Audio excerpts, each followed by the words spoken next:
नमस्कार, माझं नाव भूमी आशय Mhatre, 7th lotus. माझ्या भाषणाचा विषय आहे लोकमान्य टिळक. भाषणाला सुरुवात करण्या अगोदर त्या महामानवाला माझे कोटी कोटी प्रणाम.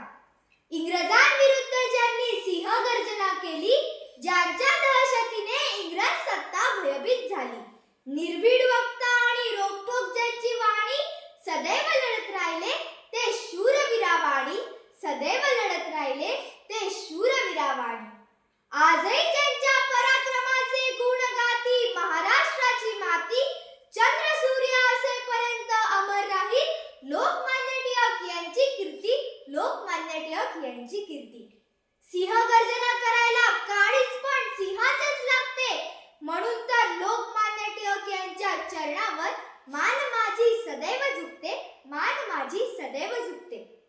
सन्माननीय व्यासपीठ, आदरणीय परीक्षक आणि माझ्या मित्र-मैत्रिणींनो, स्वराज्य हा माझा जन्मसिद्ध हक्क आहे आणि तो मी मिळवणारच, अशा निर्भीड शब्दात इंग्रज सरकारला ठणकावून सांगणारे जहाल आणि कणखर व्यक्तिमत्व असलेले लोकमान्य टिळक म्हणजेच एक धगधगती ज्वालाच.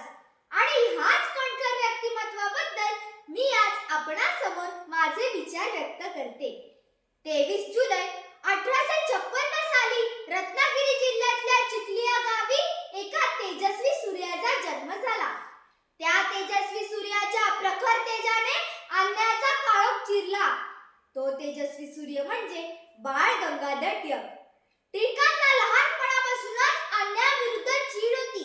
मी शेंगा खाल्ल्या नाहीत, त्यामुळे मी टरफले उचलणार नाही, हा करारीपणा त्यांच्यात शालेय जीवनापासूनच होता. छत्रपती शिवाजी महाराजांचा टिळकांवर प्रभाव असल्या कारणाने स्वराज्याशिवाय प्रगती नाही, हा त्यांचा ठाम विश्वास होता. क्रांतीची मशाल पेटली, सिंहाची सिंहगर्जना गरजली. क्रांतीची मशाल पेटली, सिंहाची सिंहगर्जना गरजली. स्वातंत्र्याची नवी प्रेरणा टिळकांनी जनतेला दिली.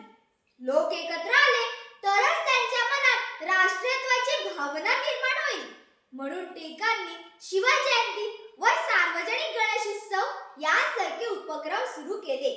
जनजागृतीसाठी टिळकांनी केसरी व मराठा ही 2 वृत्तपत्र लिहिली.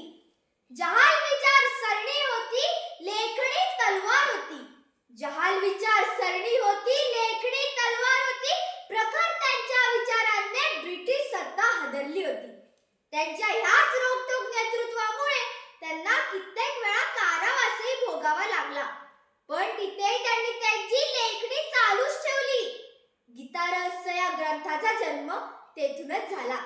इंग्रजांविरुद्धचे आपले विचार ते नेहमीच पाडखळपणे मांडत आले, म्हणून त्यांना भारतीय असंतोषाचे जनक असे म्हटले जाते. खरोखरच लोकमान्य टिळक हे नाव ऐकल्यावर आजही ऊर अभिमानाने भरून येतो. असे तेजस्वी कार्य आहे त्यांचे. शेवटी 1 ऑगस्ट 1920 रोजी त्या तेजस्वी सूर्याने आपला देह ठेवला, पण त्यांच्या तेजस्वी कार्याची गाथा आजही आपल्याला प्रेरणा व जगण्याची ऊर्जा देते. आज ते आपल्यात नसले तरी आजही त्यांचे नाव, त्यांचे विचार प्रत्येक भारतीयाच्या हृदयात कोरले आहे. म्हणूनच शेवटी जाता जाता मला एवढेच म्हणावेसे वाटते, लोकमान्य झालात तुम्ही भूत भविष्य अन वर्तमानी. लोकमान्य झालात तुम्ही भूत भविष्य अन वर्तमानी. तुमच्या देशप्रेमाच्या गोष्टी आजही इतिहासाच्या पानोपानी, आजही इतिहासाच्या पानोपानी. धन्यवाद.